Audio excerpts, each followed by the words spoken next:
আজকের এই ভিডিওটিতে আমরা জানব আজানের সময় কুকুর কেন ঘেউ ঘেউ করে ডাকে। আপনারা বেশিরভাগ সময় দেখে থাকবেন আজানের সময়, বিশেষ করে ফজরের আজানের সময় কুকুর খুব বেশি ঘেউ ঘেউ করে। তাহলে তার কোন এমন কারণের জন্য কুকুর বেশি ঘেউ ঘেউ করে, আজকের এই ভিডিওটিতে আমরা জানব।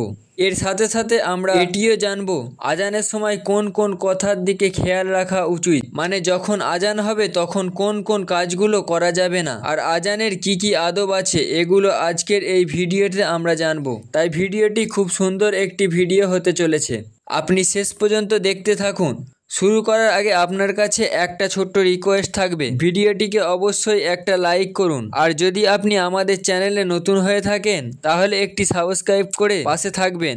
কুকুর যখন কোনো এলাকাতে খুব বেশি কান্না করে আর কিছু দিনের মধ্যেই যদি সেই এলাকায় কোনো মানুষের মৃত্যু হয়ে যায়, তো এই জন্য মানুষ তাদেরকে অশুভ মনে করে তাড়িয়ে দেয়। কিন্তু সে কথা না বলা জন্তুগুলো অশুভ হয় না, তারা আগে থেকেই জানতে পেরে যায় এই এলাকায় কোনো মুসিবত আসার জন্য প্রস্তুত হচ্ছে, সেই জন্য তারা মানুষকে এই সম্পর্কে সচেতন করার চেষ্টা করে। তাহলে আপনারা বুঝে গেছেন যে আজান হলে কুকুর কেন কান্না করতে শুরু করে। এটা তো আপনারা সকলেই জেনে থাকবেন আজানের সময় বালা এবং শয়তানের বেরিয়ে আসে। সুবে সাদেকের সময় যখন ফজরের আজান হয় ঠিক তখনই শয়তান এবং বালাগুলো পালাতে শুরু করে, আর তাদেরকে দেখার পর কুকুররা কান্নার মতো আওয়াজ করে যাতে মানুষ সচেতন হয়। চলুন এবার আমরা জেনে নিই আজানের সময় কোন কোন কথাগুলোর দিকে খেয়াল রাখা জরুরি। 1 নাম্বার, আজানের সময় যেন কেউ কথা না বলে। 2 নাম্বার, আজানের সময় কেউ যেন সালামও না দেয়। 3 নাম্বার, আজানের সময় যদি কেউ সালামও করে তবে তার জবাব দেবেন না।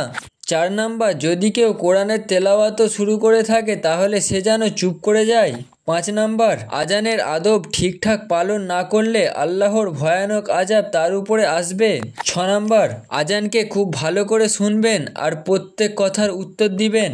7 নাম্বার, যদি রাস্তাতে আজান শুরু হয়ে যায় তাহলে সেখানে যেন সে থেমে যায়। 8 নাম্বার, আজানের সময় আজানের দিকে খেয়াল করুন। 9 নম্বর, আজানের সময় কোনো রকম সঙ্গীত শুনতে নেই। 10 নাম্বার, আজানের সময় নারীদের মাথায় কাপড় দিয়ে রাখা প্রয়োজন। 11 নাম্বার, আজানের সময় কখনোই পা ছড়িয়ে শুয়ে থাকতে নেই। 12 নম্বর, যখন আজান শুনবে তখন যেন তার উত্তর দেওয়া হয়। 13 নম্বর, পেচ্ছাপ এবং পায়খানায় কেউ যেন আজানের জবাব না দেয়। তো আমরা চেষ্টা করব আজানের সময় এ কথাগুলো বেশি বেশি খেয়াল করার। আল্লাহ রাব্বুল আলামিন যেন আমাদেরকে এই সমস্ত কথার উপর আমল করার তৌফিক দান করেন। আমিন সুম্মা আমিন।